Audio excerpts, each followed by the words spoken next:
So this is part two, once again, of ghostly stories that happened from the old house that I lived in. Again, if you aren't doing anything or whatever, you might want to find something to do because this video is more of an audio rather than a video itself. And I'm actually reading out of my journal. I last left off on April 19th, and now we are going to step up to August 21st. And it was 4 days after a full moon. For the last couple of days, things have been odd. Little noises, etc. August 28th. This morning was the clincher, though. It was around 5:45 a.m. and I was in the shower. I felt someone grab my fingertip through the shower curtain. I thought it was Roger, so I looked out and no one was there. I then started hearing banging and assumed Roger was awake downstairs. As my back was turned towards the water spout, I felt something cold, which almost felt like an arm wrap around my lower back. I turned around and no one was there. Finally, I get out of the shower. I am bending down to dry off and I hear footsteps walking up behind me. At that point, I start talking to the ghost to leave me alone, and then I had no problem. Needless to say, I went in the bedroom to get dressed, and Roger was sound asleep. A couple of nights prior to all of this, I was downstairs and I thought I heard noises behind me by my fish pond. Yes, I actually had a fish pond in my house. I assumed the fish were making noise. Yeah, right. I then went out in the kitchen to make a snack to take upstairs, so I walked out and went to shut the light off, and there was a loud bang behind me. I passed it off as the mop falling down, but I flew up the stairs anyways. I then went up the stairs and felt the entire way up that something was rushing me up the stairs. I got to the top and rounded the corner to my bedroom, and it felt like a cat tripping me up around my ankles. We have no cat. August 31st. It was around 4:30 p.m. and Dakota and I came in the house after shopping. This is the story you heard in the one video when she was talking with me. Dakota ran out into the kitchen with her new toy and came running out and whining and heading up the stairs saying, "Ghost! Ghost!"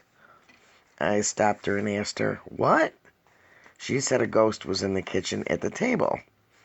I grabbed her hand to come down and show me where. She fought me at first, but insisted I get rid of the ghost. So I said out loud, "They better leave us alone and get out of the kitchen."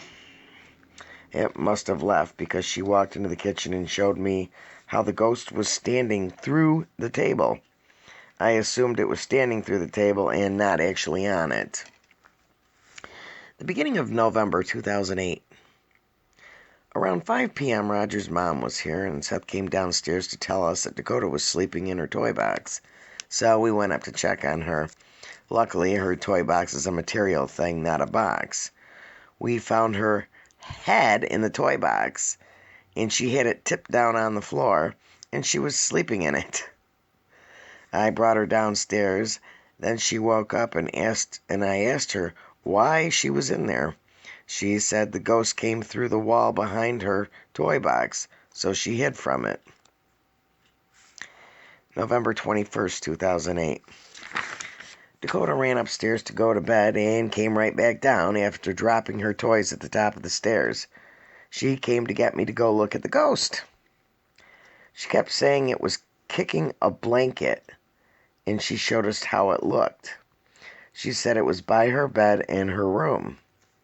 Well, her mattress is in our room because of the ghost. I went up the stairs and Roger went up because she was persistent. She walked behind me with her head in my back of my shirt, literally under my shirt. I snapped some pictures and sure enough, in the first photo, there were a ton of orbs in the room and none after that. St. Patrick's Day, March 17th, 2009. Dakota came downstairs to say, There was a ghost in her bedroom, and it was a man. I eventually went upstairs with my camera, took a few pictures, and nothing was in them. I finally asked it out loud, why would it scare my kid? If it didn't stop, I would have someone exorcise it out of the house. At that moment, a loud noise came right up behind me, sounding like a skateboard or rollerblades. So Dakota and I ran down the stairs. Now I'm going to tell you, she didn't run down the stairs like in the prior video. I grabbed her by one arm and ran with her down the stairs, skipping steps the entire way. Luckily, her arm didn't come out of socket. March 18th. I set up the infrared monitors upstairs, and it went off a couple of times. March 19th, 2009. Once again, the monitors went off. Oops, back to March 18th, 2009. It was around 9 p.m., and I had the music going a pinch too loud. Then there was a really loud bang, bang, bang. Roger told me to answer the door. No one was there, nor had they been around. Then again, it didn't sound like a knock on the door. The ghost never liked loud music in that house, I can tell you that. September 6, 2010. It's Labor Day, so I got up around 6 a.m. to shower as we were headed to water safari. While taking a shower, I heard bangs and noises downstairs, and no one was up yet. There has been banging here and there throughout the house for the last year, but nothing real exciting. Now we're going to skip forward an entire year to St. Patrick's Day, March 17th, 2011. It was 3:38 a.m. I got woke up by two loud bangs on the side of the bed. It seemed to shake the entire bed. I covered my head and told it to leave us alone.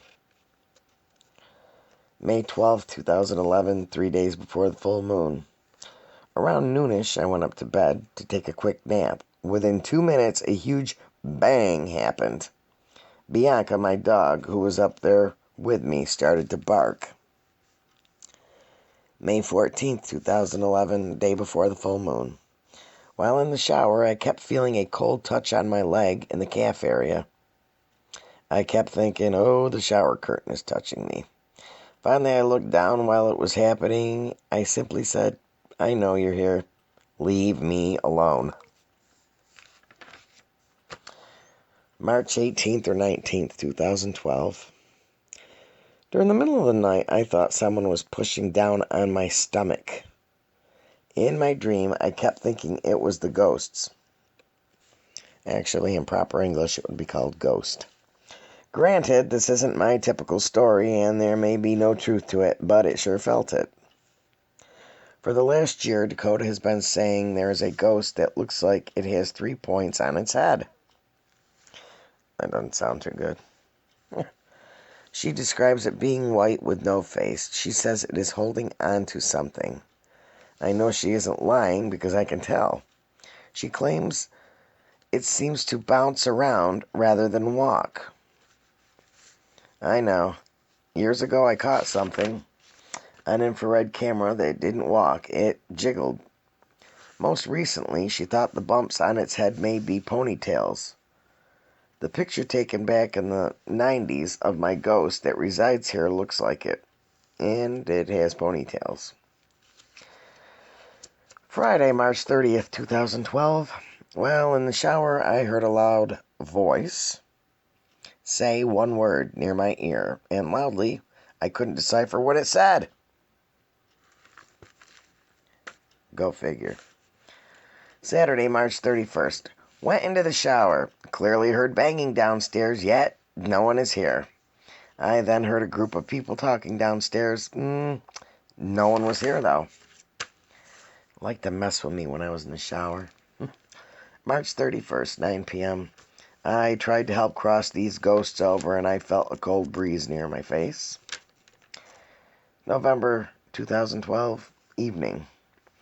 Early in the month, Dakota came running downstairs saying, while she was in the bathroom, the ghost was banging the door open and closed. Closed and open. She came downstairs crying and griping. November 16th at 7:20 a.m. The front door opened and Seth asked me who opened it. Then the infrared alarm went off in my desk and storeroom. Seth and I asked Roger if he heard it, but he didn't. Then 3 minutes later, the alarm went off again. It was as if the ghost walked into the front door and into my shop room, looked around, and left again. I am going to close this video here, and I will be back with part 3.